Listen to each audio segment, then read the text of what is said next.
Okay. Okay, so hi everyone, welcome to our A&C seminar, and today we're very happy to have Sushant, who is an assistant professor at U of T, and well, he's a big brother of mine. Since grad school, I've known Sushant's wisdom back in Princeton, and today he's going to be telling us about some really exciting recent work with Li Chen, Rasmus, Young, Richard, and Maximilian on max flow and min cost flow in almost linear time, beating a bunch of previous algorithms. So, okay, take it away, Sushant. thanks, Rafael. Thank you for this invitation.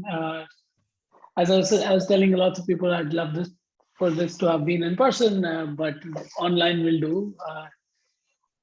Great. So I will be talking about a very recent work on maximum flow and minimum cost flow in almost linear time. Well, one of my co-authors, like with these amazing co-authors here, one of whom, Richard, is in the audience here right now. So if there are any tricky questions, I will direct you to Richard.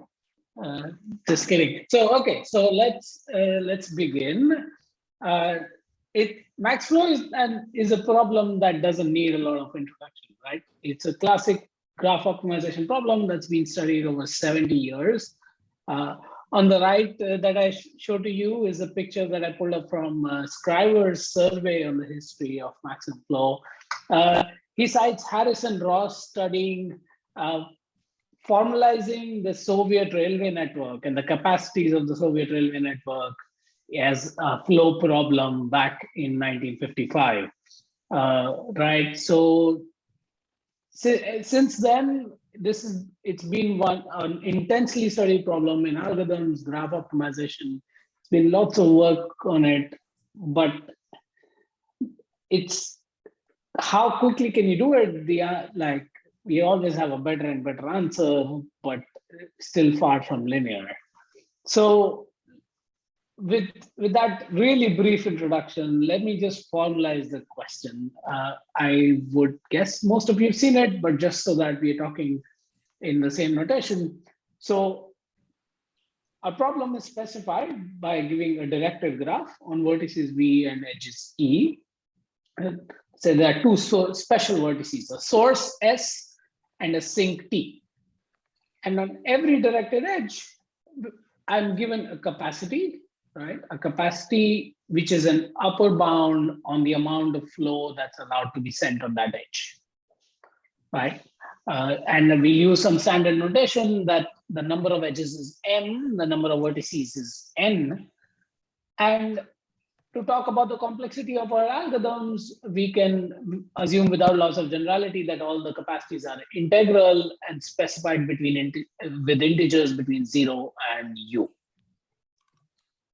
Okay, it's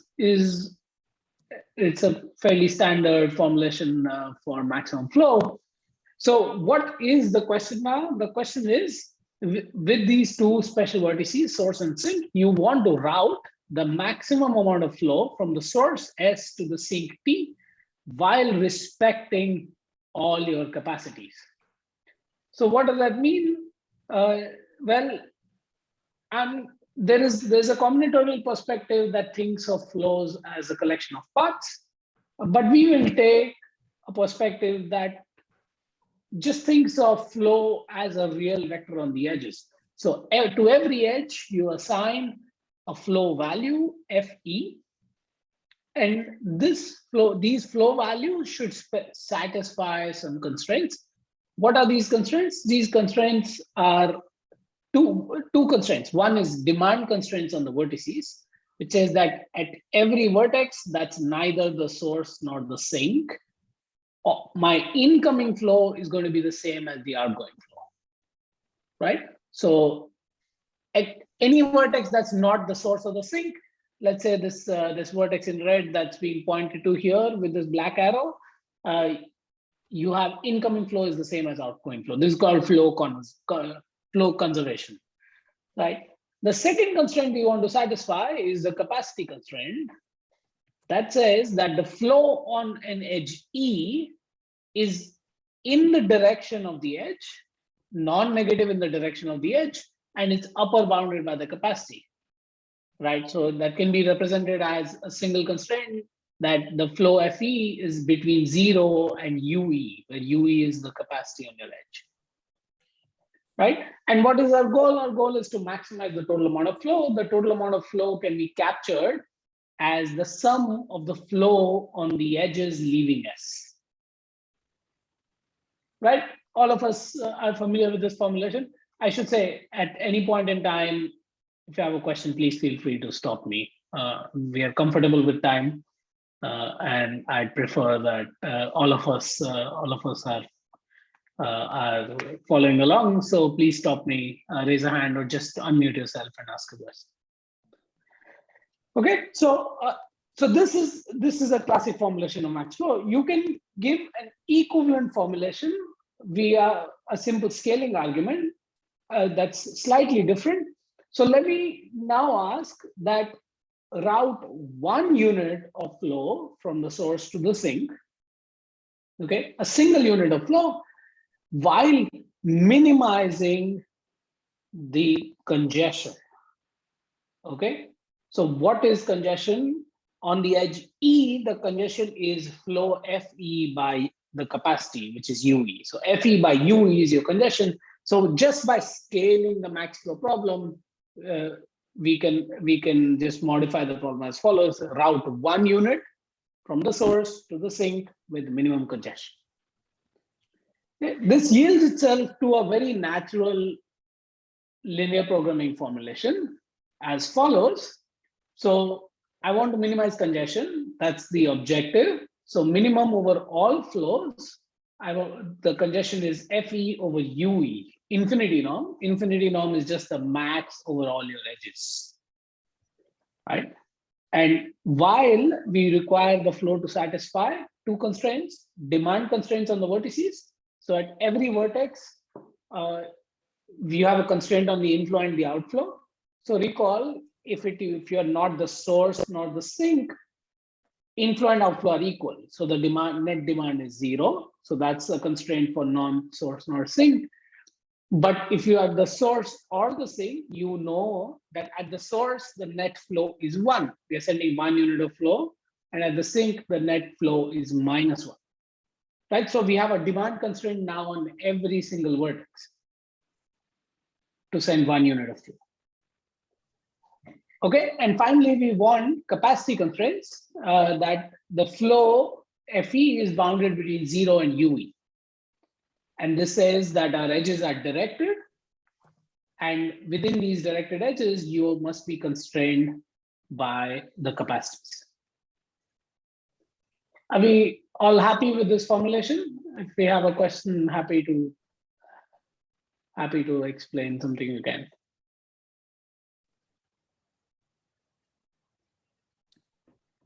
Sorry, I thought the congestion formulation was so that you didn't have the capacity constraints anymore. Good. You can drop them, but even if you keep them, you get, it's still an equivalent program. Okay, thank you. Right? Yeah, thank you. The reason I'm keeping them is because it will be useful to generalize this problem from here. Thanks. Okay, super. So, sorry, one more question. Yeah, so we are assuming that we know the demand that needs to be routed from S to T. So that's sort of part of the. Good. So not here. If you want to route the maximum flow, then this formulation is saying route 1 unit demand with the minimum congestion. So now if you just scale by 1 over congestion, 1 over the minimum congestion, you'll get the maximum flow. Except that need not satisfy the capacities, right? So for example, suppose this says that the minimum congestion you achieve is 0.1. Then if I scale the flow 10 times, I still have congestion at most 1. Sure. Okay. Okay, got it. Okay. Right, and that will be my maximum flow then. Right, it's really equivalent without even knowing what is the maximum amount being sent. But if we need it, and we will later assume that you know just the value of the maximum amount being sent. Sure. That's a binary search. Yeah. On the amount. Yeah. Yeah. That's what I was thinking. But yeah, I guess the scaling will also work. Yeah. Right now we don't need it, but we will require it a little later. We'll require the binary search just a little later. Okay, super. So in this language, you can sort of just write this as a linear program. So the demand constraints can now be written as a linear subspace constraint with the matrix, what's called the edge vertex incident matrix. You don't need to know the definition, but it's a linear constraint with one constraint for every vertex, saying that the net demand on the vertex is given by the vector D. Okay, with this formulation, well, what is our result? Our result is that we can solve maximum flow in almost linear time exactly, right? And what do I mean by almost linear? Almost linear is that I'm ignoring m to the little o1 factors. M to the little o1 factors, these are factors that are smaller than m to the epsilon for any epsilon, right? So I'm going to ignore these tiny factors. So you can, for convenience, you can just think of it as this is an algorithm that's faster than m to the 1.0001 running time, right? And on capacities, we have a polylog dependency on the maximum, the range of the capacities. Okay, so a result applies not just to maximum flow, but it's a well-studied generalization called min cost flow. So how do we get to that generalization? Here's an easy observation that this min congestion formulation can actually be written as minimizing a linear objective on the function. I'm just each of the flows Fe is non-negative, so the absolute values are Fe by UE. Okay, sorry, this is not correct.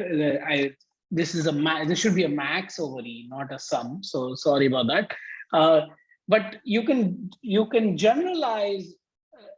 Yeah, sorry about that. But here's the general formulation: send demand D in the network while respecting capacities, but minimize a linear cost of the flow. This is a problem called minimum cost flow. And there's a simple reduction showing that it generalized max flow.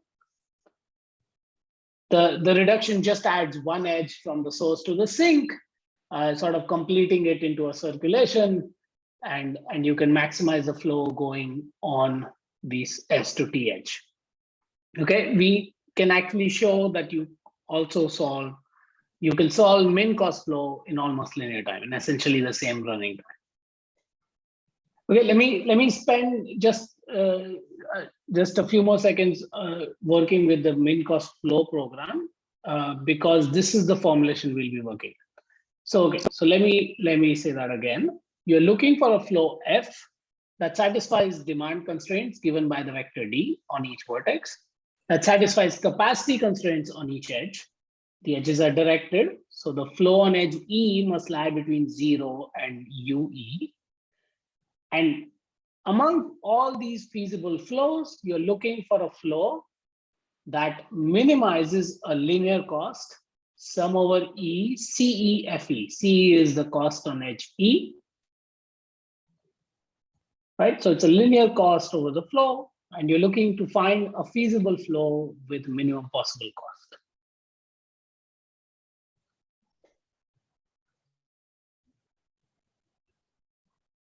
Okay, are we all on the same page? Do we all follow this formulation of min cost flow?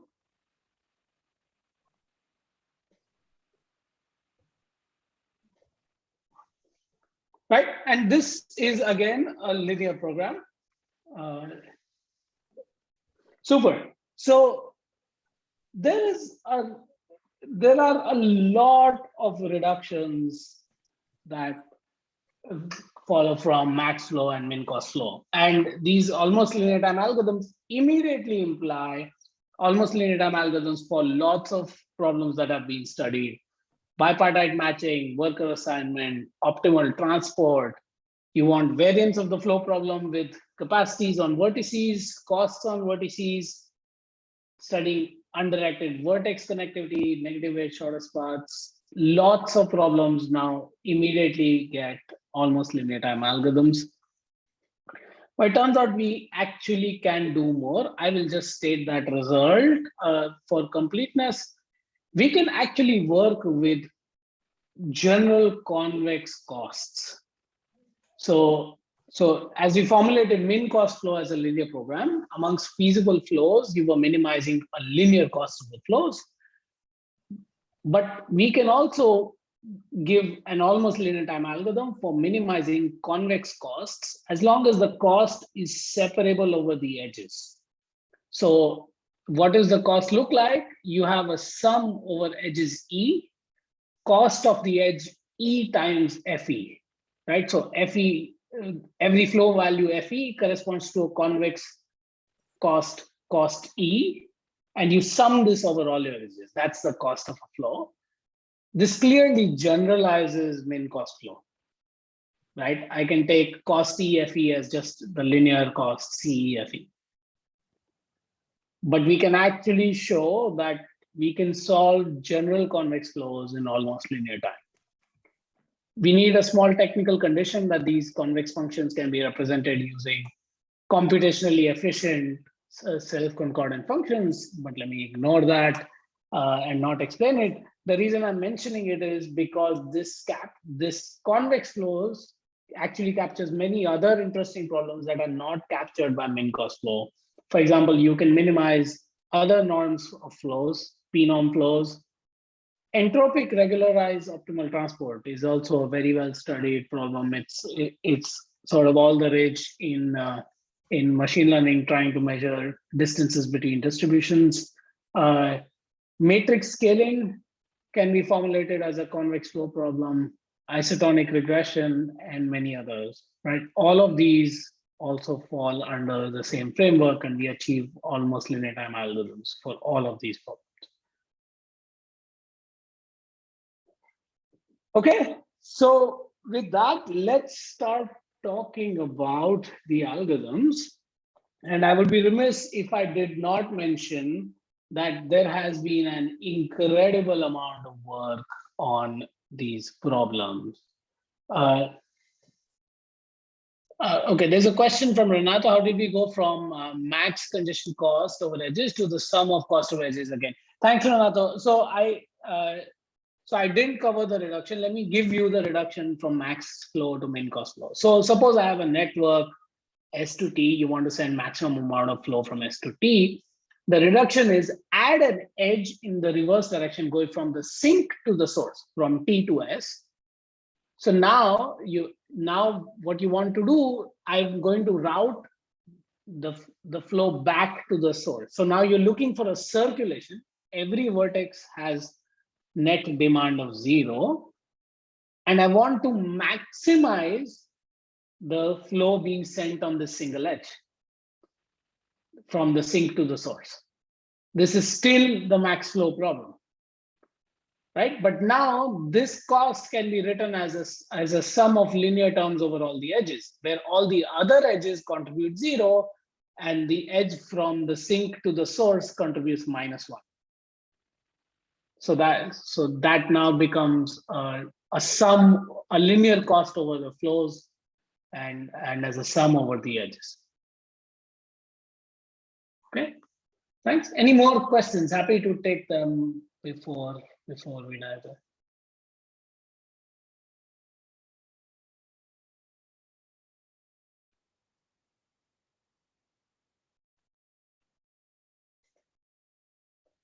Okay, awesome. So I would be remiss if I didn't mention there's been an incredible amount of work on, I mean, all of these problems, but in particular max flow and min cost flow. So, and although I cannot do complete justice to all the works in the area, I would like to give you a stylized history of the style of, in some sense, the kind of ideas that were going in order to do better and better. So here is a stylized history, mostly of maximum flow. So starting from the early days, the thought, the approach to max flow was largely combinatorial, trying to think of flow as a combination of paths, trying to find augmenting paths in order to increase the flow. And these could have been thought of as like almost entirely combinatorial algorithms. So for example, if you have probably seen an augmenting path algorithm, right? Let's say for Fulkerson.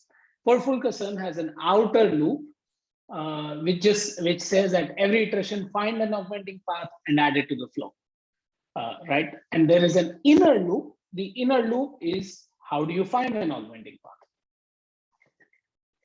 right? So you can vaguely think of almost all flow algorithms as having an outer loop and an inner loop. Classically, most of these algorithms had combinatorial outer loops and combinatorial inner loops, or rather very simplistic outer loops and combinatorial inner loops, starting from Fulkerson all the way up to Goldberg-Rao, that achieved capacity scaling.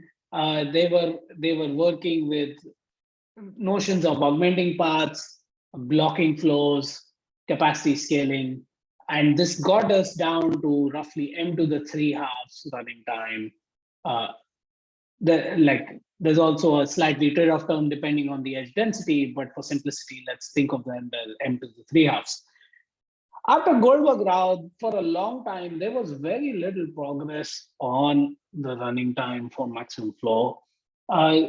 But the next leap, in some sense, came in 2008 when Deitz and Spielman identified that you could pick outer loops given via optimization methods, and specifically, you can apply an outer loop based on interior point methods, IPMs. So you pick an outer loop that requires roughly like root m iterations, and it's an IPM outer loop, and the inner loop now is a numerical flow algorithm, right? It's not a combinatorial, it's like a numerical flow algorithm, which are L2 minimizing flows or LP minimizing flows. These are, you might have heard of electrical flow computations or the Spielman and Teng work. So Deitz and Spielman introduced the idea of having an IPM based outer loop and a numerical flow, electrical flow sort of based inner loop, right? And this achieved a new algorithm for giving an m to the 3/2 running time bound, where the outer loop now has sublinear iterations, the root m, and the inner sub problem still requires linear time to find an electrical flow.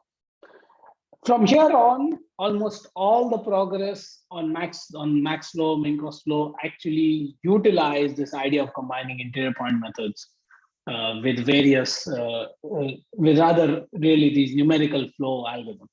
And there has been progress. It's not that there hasn't been, but the progress has been somewhat specialized. I will not walk us through these algorithms, but the progress has been in the sense of, okay, what if the capacities are small?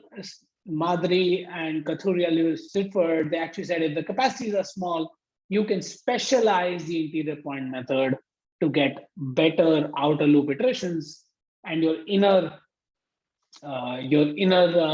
loop is still electrical flows. On the other hand, Lee-Sitford and Brand et al. Tried to work with more specialized IPMs, achieving better trade-offs with IPM and getting like root n, not root m, but root n iterations. But only recently, there have been ideas of trying to speed up the inner loops via using dynamic algorithms. Okay, so I'm just giving you a stylized history as to the key ideas that went into making progress on maximum flow. It's important to note here that despite all of this progress, if you think of a sparse graph, so m is roughly n, a running time, the best known running time for polynomially large capacities is still much far from 1, right? if you are polynomially large capacities, it's like n to the 1.48. That's the recent work of Gao Liu Peng and Brandata. So very, very far from linear. Okay, and how does our work stand in contrast? So we achieve almost linear running time. We also have an outer loop of an interior point method. Okay, but now not just, we don't use sublinear number of outer loop iterations. We actually have a linear number of outer loop iterations, m to the 1 plus little o 1 outer loop iterations. Our sub-problem, our inner sub-problem is actually more combinatorial. It is not a numerical flow problem like electrical flows. It's a combinatorial min ratio cycle problem that I will introduce. And finally, we actually give a dynamic algorithm for solving the entire sequence of sub-problems very efficiently in total almost linear time, or equivalently in an amortized almost constant time.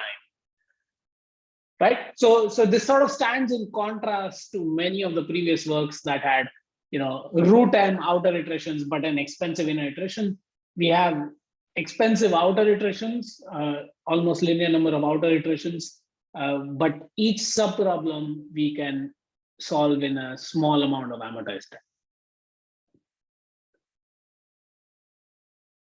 Okay, with this, I would like to dive into our algorithm, but before I do that, any questions on this very brief history that I tried to sketch for Max Flow? I'm happy to take them.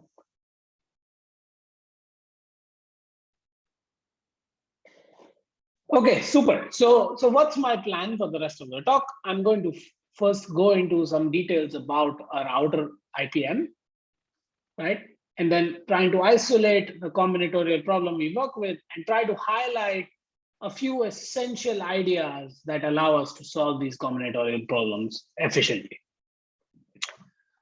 Okay, so let's begin with talking about our interior point method. So interior point methods are generally, like, they're a very powerful framework for solving convex programs. I will focus on a very specific interior point method called a potential reduction IPM. So these work with linear programming formulations. So just for our convenience, I'm pasting our min cost flow linear programming formulation on the right. One of the biggest breakthroughs in interior point methods was the first efficient method given by Karmarkar, which was a potential reduction IPM. What does that mean? It means that it's really characterized by like in some sense, magical potential. Here is the potential for our min cost flow. It consists of two terms. The first term, look at the first term. The first term says 20m times log of C transpose F. That's the cost of your current flow. So so it's this potential is defined on the space of all feasible flows. Okay. The first term of the potential has log of C transpose F minus opt, right? So that's the log of the difference between the cost of your current flow and the minimum possible cost of the optimum. Okay, as Chaitanya pointed out, I'm going to assume that my algorithm knows just the optimal cost. You can do that via a binary search in the outer loop. Okay, so the first term penalizes, like it says that if you're far from the optimal cost, I'm going to try to force you to improve it. Then there's the second term, which is a sum over edges of the log barrier. You might have heard this term called the log barrier. The log barrier tries to convert hard constraints. Remember, we have hard capacity constraints that the flow must be explicitly between 0 and UE. Log barrier converts these into somewhat softer constraints, like so the log barrier takes its log, or look at minus log FE term. Minus log FE, it blows up as you get close to 0, right? It gets larger and larger as you get close to 0 and hits infinity at 0. So it's a soft way of saying that I want to avoid being close to 0. Similarly, you get a log barrier for the upper capacity term, that's minus log of UE minus FE. Right? And we sum these log barriers over all our edges. The second term is forcing us to stay far away from the hard constraints. It says that I would like my flow to be away from both 0 and the upper capacity. And what does a potential reduction IPM ask you? It says, find me a flow with small potential, right? If you do find a flow with small potential, then we can actually easily argue that you're close to the optimum. Okay, how to do that? Let me quickly. Is there a question here?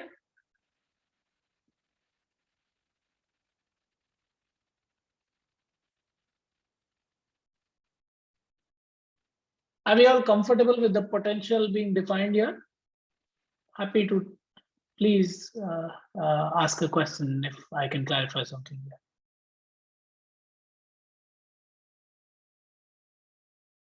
Okay, so let me, for convenience, I'm going to assume that all my demands, capacities, and UEs are integral and bounded between 0 and polynomial in M. With this, now suppose this potential is really small. It's polynomially small. An easy observation is that the second term, the one that keeps it far from the constraints, the log barrier, is actually bounded below. Right? If this is bounded below and the potential is small, that means that the first term must be polynomially small. So if the first term is polynomially small, then you can conclude that you're very close. Sorry, I missed this. Right, so if my potential is smaller than M minus M log M, then you can conclude that the first term must be smaller than M log M, and hence my costs are, the cost of my flow is close to the optimum, from which you can now deduce that in fact the flow entry wise must be close to the optimum. And how close? Inverse polynomially close. And once you're that close, I can just round my flow solution to the exact flow solution.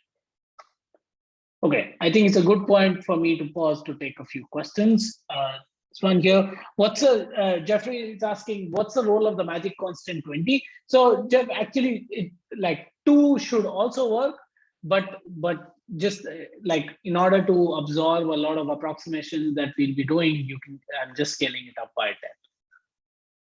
Like that constant should be equal to the number of log barrier terms that we have on the right. That's in the case that if you're going to do all the remaining steps of the algorithm exactly, we will be doing them approximately. So I have to lose something in that constant 20. But there's nothing magical about it in that sense. Is the overall idea of a potential reduction IPM clear? The idea is that here is this explicit potential. You need to find a flow with a small potential. If you find a flow with a small potential, you are guaranteed that it is close to the optimum entry wise, and you can just take your solution and round it. Right? And that's how we'll find the exact solution. Right? Are we all comfortable with that?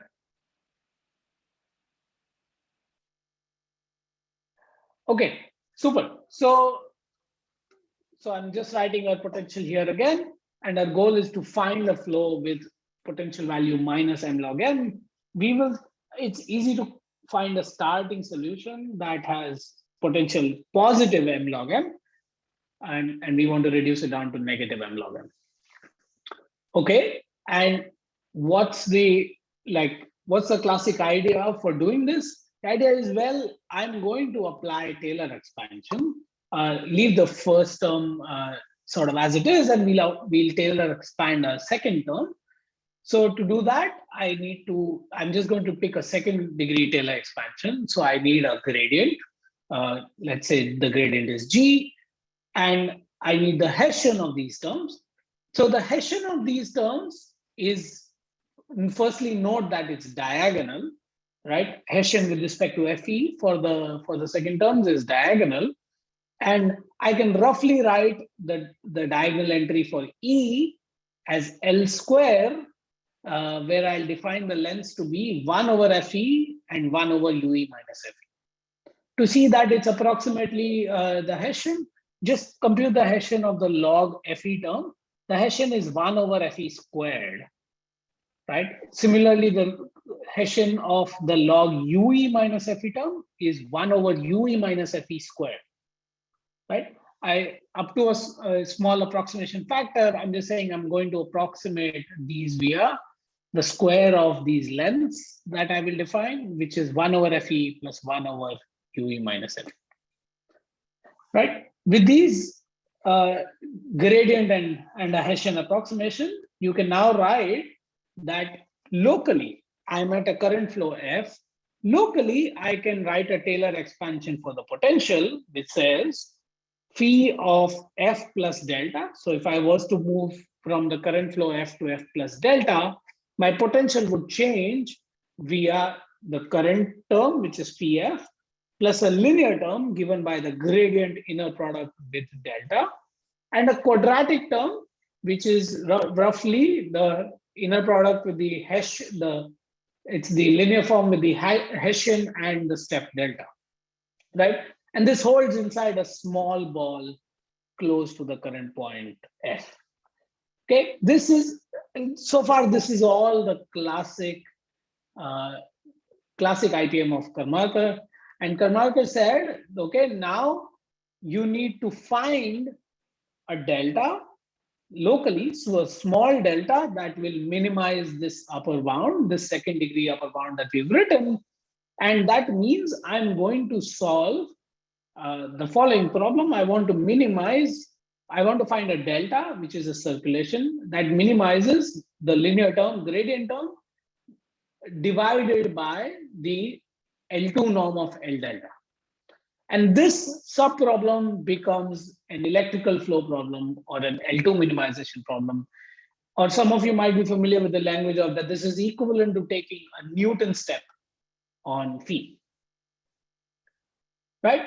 This is the classic IPM of Karmarkar that reduces potential reduction to solving an electrical flow problem at every iteration. Okay, from here is how we change this algorithm. We take a worse upper bound. Instead of writing the second order term as the Hessian, as the 2 norm squared of L delta, I'm going to write it as the 1 norm squared. This is a strictly worse upper bound, right? So we might actually make less progress, but the advantage is that the sub problem that you have to now solve is an L1 problem. It says, and this is a crucial definition for our algorithm, that it says, find me a circulation delta, which minimizes the ratio of the gradient inner product with delta, G transpose delta, divided by the L1 norm of L delta. So it's the sum of the gradients on the circulation divided by the length of the circulation.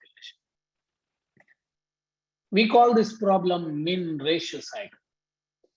Okay, this problem has several advantages, right? So superficially, you are seeing that we've gone from an L2 norm problem to an L1 norm problem. Turns out to be very useful. Let me talk of the key advantages of this subproblem now. One thing to note is that this is an undirected problem. What do I mean undirected? Remember, our formulation of min cost flow started with all edges having directions. However, in this subproblem, the edge E can be traversed in either direction, either either forward or backwards, right? And the contribution of the gradient term is signed, it's positive or negative, but the contribution to the length is undirected, right? So the numerator, every edge can be traversed either way. The contribution to the numerator depends on which direction you traverse it in. The contribution to the denominator does not depend on which direction you traverse it in. In that sense, it's sort of a hybrid between a directed and an undirected problem, but it does not have hard constraints that you cannot traverse an edge in some direction. Okay, the other key point is that actually these L1 problems are very natural from a classic graph optimization point of view, and you can easily show that you can assume the optimal solution to be a simple cycle in this case. So Diksha is asking, the upper bound was only for L delta bounded, right? How is the constraint included? You mean the constraint for the capacity and the positivity? That will be included by saying that we will scale down delta, the amount of delta we are adding, so that you satisfy L delta infinity norm being small, so that you are within this small ball of convergence where I wrote down the Taylor expansion. Okay, so here is our key theorem. I should mention that after we pushed the paper, we realized that a simpler version of this L1 Ipm appeared in '92 in Zimmerman, where they reduced it to exact mean ratio cycles. We will reduce it to approximate, so we need a little more work. So here's what I need to show for the problem, that I want to show that this sub-problem actually has a good solution. And if you find approximate solutions, that's good enough. So here's what we show. The first point we show is that the direction from the current flow to the optimum, so F star minus F, is always a good direction. In particular, it achieves an objective that's smaller than a constant, negative times a negative constant. Okay, so that's saying that my min ratio cycle problem actually has a solution which achieves a value smaller than a negative constant. But now I want to go reverse, that if you give me an approximation, then I can actually solve my IPM efficiently. So if you give me a kappa approximation, that means that this value is smaller than, say, 1 by kappa. So think of kappa is larger than 1, right? Let's say kappa is polylog n. So a kappa approximation means you give me a circulation that achieves this ratio of G transpose delta by L delta L1 norm as 1 over polylog, minus 1 over polylog. Then I will update my flow with a scaling of this delta. And we show that it suffices to do this only m kappa squared times in order to solve the IPM, right? Going from the starting solution iteratively down to something of value smaller than minus m log n, you only need to approximately solve min ratio cycle m kappa squared times. Okay, so here's a theorem for the L1 IPM. We show that there's an IPM algorithm such that, one, it makes almost linear number of calls to an approximate solver for min ratio cycle. Okay, and you can afford a large approximation in the min ratio cycle, right? Any subpolynomial approximation is okay. Two, the gradient G and the length L, they change a total of almost linear number of times over all the iterations. So they are very slowly changing. The entries of the gradients and the lengths are very slowly changing, right? And three, for all of these sequence of almost linear number of min ratio cycle problems, the direction to the optimum, F star minus F, is always a good certificate. This is our outer loop, the L1 Ipm algorithm. Right. So just to reiterate, we've reduced the problem to an almost linear number of min ratio cycles. These min ratio cycle problems are very stable. The specification changes very slowly. G and L, they change very slowly. And you know that the direction that I have a good solution that's given by F star minus F. And finally, you can afford a large approximation in solving these problems.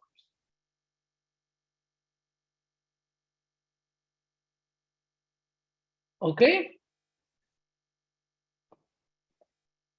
Good place to ask questions if we have any. This is our entire outer loop.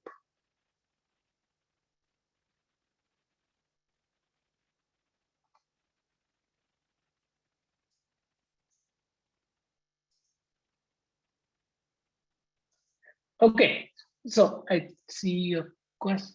Okay, thanks, Chaitanya. See, so this gives us an overall algorithm. Sorry, that should not have appeared right now. Our overall algorithm looks like this. We are going to build a data structure to solve these sequence of min ratio cycle problems approximately very efficient. Okay, this data structure is going to maintain sort of a low stretch tree. I will talk about these in some time. It's going to maintain sort of an explicit low stretch tree. We have m to the little o1 iterations for the algorithm. At every iteration, we will update our gradients and lengths. With these updates, we are going to change the tree according to these lengths. After you've made the changes, our algorithm will identify a circulation that is an approximate solution for the min ratio cycle. Right? So it achieves a good negative ratio G transpose delta by L delta 1 norm. And this circulation will actually have an efficient representation with respect to the tree. It will look like a union of a very few number of off-tree edges and paths and few number of paths in the trees. It's the same as saying that it's the union of a few number of fundamental cycles in the tree. What is a fundamental cycle in a tree? You take a tree, I add one off-tree edge, that gives you a fundamental cycle in the tree, right? Which is given by the off-tree edge UV and the path from U to V in the tree. So our circulation that our algorithm will find is represented as efficiently with respect to this tree as a union of a small number of fundamental cycles. This means we can efficiently process this circulation and add some scaling of it to our flow using dynamic tree data structures. And after this, we go back and we move to the next iteration and so on. This is how our outer loop is going to look like. And that leaves the question of answering how do we build this data structure in order to answer our queries efficiently. Okay, so I do not have a lot of time. Let me try to do it in a way in which folks who want to leave can leave at the hour. I'm more happy to touch on more details if some others are interested. Okay, so on a very high level, our min ratio cycle data structure is going to work with tree embeddings. And let me give you the essential idea on how can you approximate min ratio cycle for a single instance via tree embeddings. Okay, so my goal is I'm given G and L. I want to approximately solve the min ratio cycle problem. Here's my algorithm. Here's what I'm going to do. I'm going to sample from a distribution over trees what is called a low stretch spanning tree with respect to the length L. Okay. Let me tell you the guarantees of this distribution in a second. But once you sample a tree, the next step is really easy. Okay, so this you can do this in almost linear time. Once you sample a tree, I'm going to check the quality of all fundamental cycles. Remember, what's a fundamental cycle? It's a single off-tree edge and the tree path connecting the endpoints of the edge. Right? Let me denote these fundamental cycles by cycle of T of E, where E is an off-tree edge.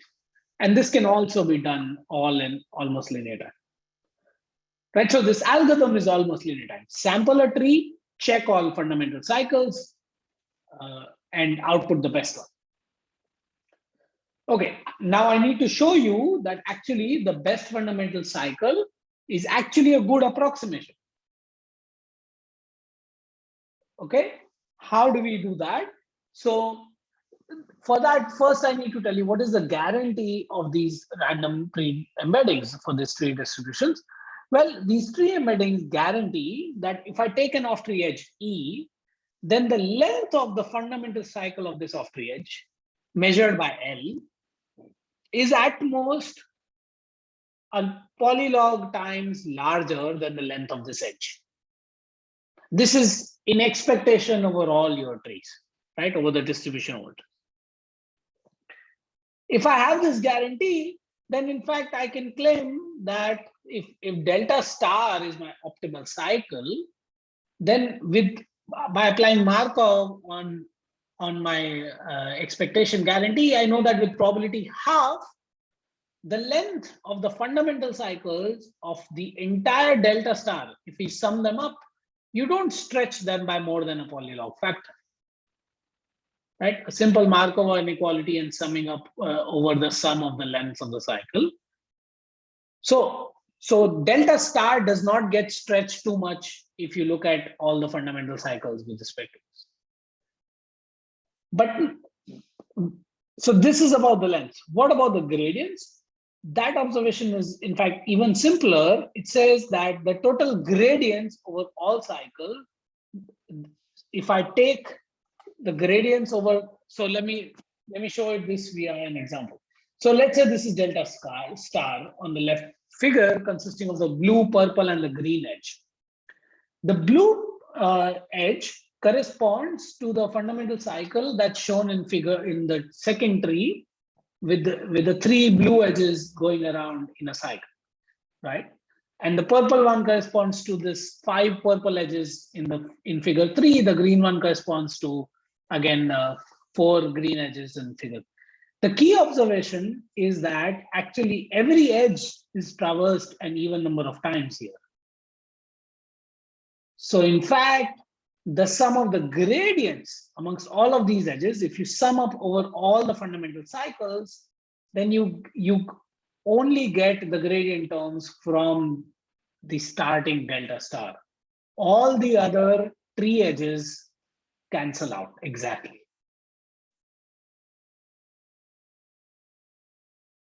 Right? Just observe that this blue edge going down gets cancelled by the green edge, right? The second blue edge gets cancelled by the purple edge, and then the remaining purple edges gets cancelled by the green edges.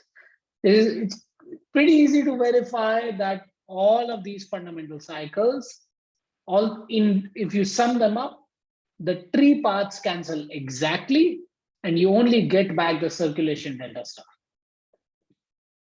So the sum of the gradient terms over all of these fundamental cycles is exactly G transpose delta star. But the sum of the lengths is not much larger. It's only larger by a polylog factor.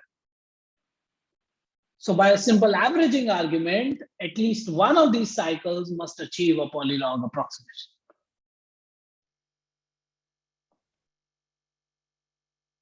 Right? So with probability half, if you sample the tree and outputted the best fundamental cycle, you will achieve a polylog approximation. Okay, and if you wanted to boost the probability, you will just sample log entries and take the best, and that will work with high polynomial large probability. Okay, so that's like in some sense the inspiration behind a data structure. The main challenge, which I thought I would be able to spend a few minutes on, but I am out of time. Rafael, do you end right on time? Is that No, should I do that? you can go a little over. We started late, so. Okay, so maybe I'll just pause here if there are a couple of questions. And did we understand this idea that fundamental tree cycles can be good? I think this is the L1 IPM, and this are the two key ideas I would love for you to take away before I go in further into how we can do this more efficiently.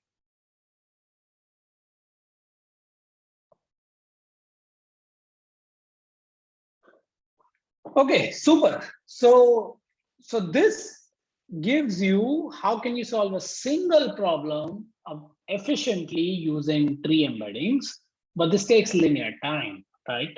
So it's not efficient, and really a lot of work goes into saying that, okay, I can afford to maintain this solution very, very efficiently. Okay, let me try to give you like an idea as to how should we think about a sequence of slowly changing problems. So how do we handle changes in edges, changes in the lengths of the edges? So suppose I started with a good tree on iteration 1. And at the next iteration, you are told that, oh, you need to update the length of one of these tree edges. So remember, a tree gives us a good tree. What is a good tree for us? If I have this green off tree edge, a good tree says that my routing of this edge in the tree, which is highlighted by the green edges, is short, right? Like I can sort of go through the edge and my length is not too, go through the tree and my length is not too long. But if you tell me that some of these dashed blue edges, their lengths have changed, if their lengths have changed, their lengths could have now suddenly become much larger. So I cannot route through these blue edges, right? So I no longer want to keep them in my tree. If I no longer want to keep these edges on my tree, I need to fix this tree, right? And I don't have the time to recompute the entire tree. So let me make a few observations. The first observation is that if a routing avoids these blue edges, these dashed blue edges, you're still good because you've not changed the tree, right? But in fact, if you take the partial routing, so route the tree as much as possible without using blue edges, that's still good. So that's the notion of partial routing. So for example, look at these green off tree edges. I'm routing them on the tree as long as I can without taking a blue edge. So you stop the moment you hit a blue edge. These partial routings are still good because my original tree was good. But I need to now fix this tree. It's no longer tree. I have to delete the blue edges. So it's a forest. It's a forest that has good partial routings. But I need to complete these partial routings into full routings. In order to do that, here's what I can do. Say, here is my graph. Remember, we have an underlying tree with the black and the dashed blue edges. The dashed blue edges are marked for deletion. The green edges are the off tree edges that have to be routed in the tree. So it's still a good, we started with a good tree. So after deleting the blue edges, we are left with a good forest. How do we fix this forest into a complete tree? Well, I can identify the connected components of this forest and shrink them. Shrink each connected component down to a single vertex. So that gives me now a smaller graph that we call a core graph. Right? Note that we had 4 components here, so we got 4 vertices, and every edge now became an edge on this core graph. So we have a much smaller graph on this, on these vertices. If you find a good routing in this core graph, then you would have completed the entire solution. You can sort of lift that routing, connect it to the partial routing in the forest of the existing forest. That will give you a full routing. So this gives you now a smaller subproblem that you can hope to recurse. Okay, so how do we fix the tree efficiently? Well, you build this core graph by contracting the components of the forest, and we will recurse on the core graph. Right? That's the idea behind the core graph. And what do we show? We show that if you started with a good forest that preserved your optimal solution, then the core graph also has a good solution. It has a good mean ratio cycle, right? So we've gone from having a good mean ratio cycle on the large graph down to a smaller core graph. So if you could fix this, you can combine it with the forest that you already have to build back a good routing. Okay, so, and you have to recognize that we have to maintain this core graph while you're doing edge deletions, edge insertions, and vertex relations, right? So we all have to do this dynamically. So core graph, this vertex reduction is one essential idea. But this is not enough. We need something more. I will just quickly just mention this. You actually need, let me skip this idea of a vertex split. The point is that the core graph undergoes a lot of changes, right? Every time an edge gets updated at the top level, my forest, I delete an edge in the forest, and one component becomes two components. That makes a lot of changes in the core graph. So a vertex now splits, and it could have a very high degree. So this causes a lot of problems in trying to recurse. To do that, you need a second idea, key idea, which is how can you reduce edges in the core graph? We reduce vertices going from the big graph to the core graph, but how do you reduce edges in the core graph? That requires construction of new explicit spanners, right? These spanners are sparse graphs, sparse subgraphs of the core graph that preserve lengths up to polylog factors. And we will do that while still maintaining an explicit embedding. Let me drop the details and just wrap up here. I had one more slide. Let me mention, I think this picture will be useful. Okay, so I spoke about the outer loop, which is the L1 Ipm.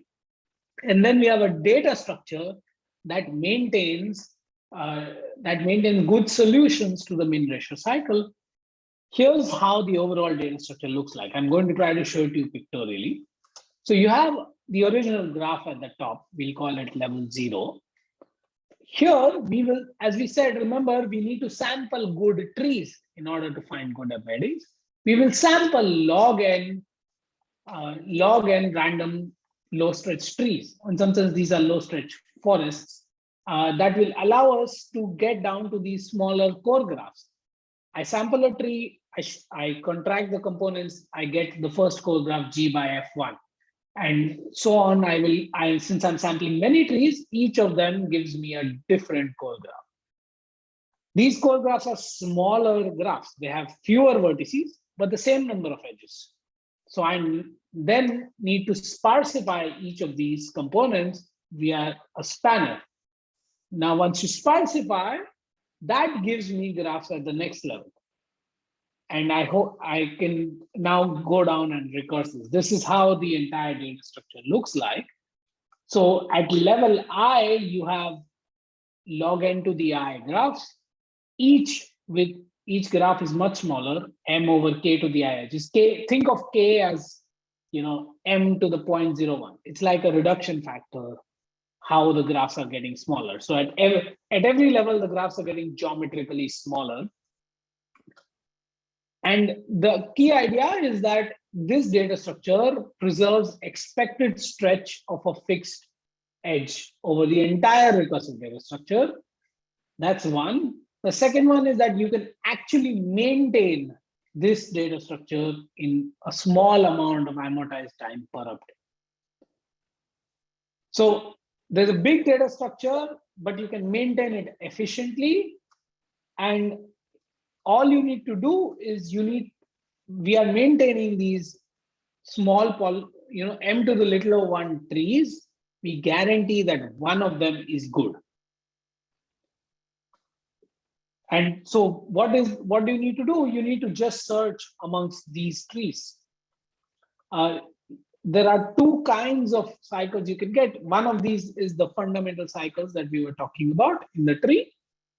The other one is you need to check for what are called fundamental spanner cycles. So in spanners, as you delete edges, each edge gets routed in a short path. That creates new cycles that we need to check that might also be good candidates. And it's a total number of small candidates that we can check as we change. It allows you to maintain a good approximate solution to the mean ratio cycle. With that, let me close. I omitted a lot of details. How do you maintain this data structure? Importantly, I only described this data structure that works with high probability for a we were talking of a single instance, but you remember there's a dependency. Like you return a solution, and then that the changes that you make to the subproblem depend on the solution you submitted. So it's no longer independent. So you have to handle dependency between successive, between the solution you provide and the updates you need to make. So it's not like in technical terms, this is what is called it's not an oblivious adversary. It's an adaptive adversary. We need to deal with that. But I will skip over those details. Let me just conclude. So what do we show? We show that, in fact, you can solve max flow, mean cost flow, general convex flows in almost linear time. The core idea behind this is one is an L1 Ipm that reduces the problem to an almost linear number of iterations, where at every iteration, you need to only approximately solve the minimum ratio cycle problem. It's an L1 problem that you need to approximately solve. And we show that you can solve this sequence of mean ratio cycle problems very efficiently in almost constant time per problem, giving you a total of almost linear time. Okay, let me stop with that. I am happy to take questions or go in more details. Okay, yeah, thanks a lot, Sushant. So I guess I'll clap for everyone. And yeah, if folks have questions, Argytis, maybe we can stop the recording now.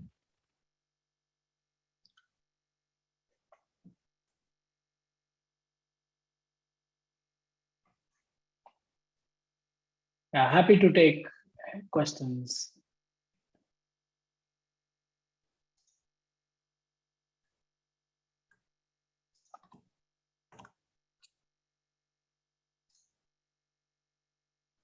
So one question that I have is, do you have, as a byproduct, faster algorithms for solving some combinatorial problems without going through IPM?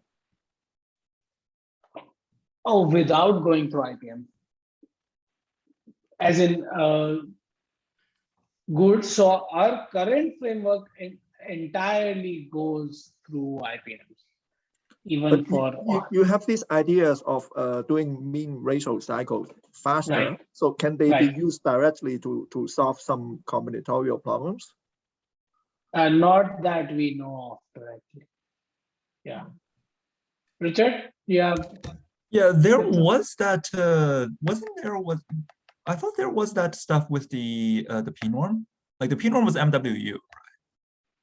Right. So one slide.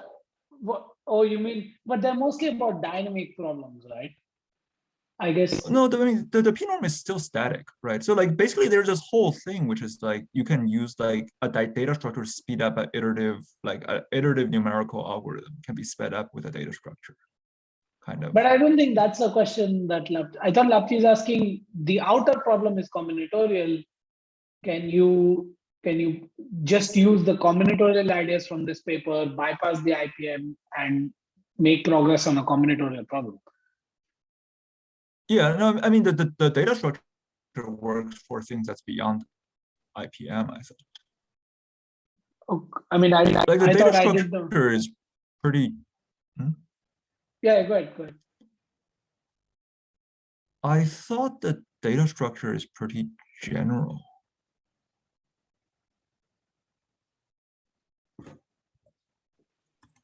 Right, but it's exploiting the stability. Like, for example, this that F minus F star is always a good solution. It's utilizing it a lot.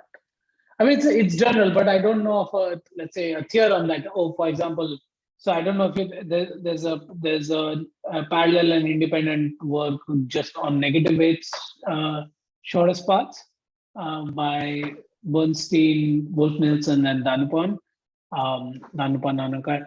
They take a combinatorial out loop and work with Dijkstra.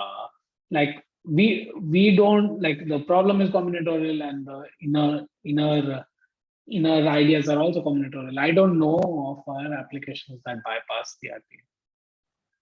Yeah, that's what I'm asking. So for example, can you compute find negative cycles efficiently, or not without going through the RPM? At least I don't know of any application that does that bypass it. Like, as a data structure, this is a very weak data structure because it's losing huge approximation factors. So a lot of the other applications, they're like very good about getting the error to, like, say like a 1 plus epsilon approximation. Like, the fact that we base these things on trees, like on low stretch embeddings, it's kind of considered kind of crazy by the dynamic graph people, because dynamic graph people, they just look at this and they go like immediately, oh, you lose like polylog factor approximation, like right off the bat. Like, this is like, how do you correct for it?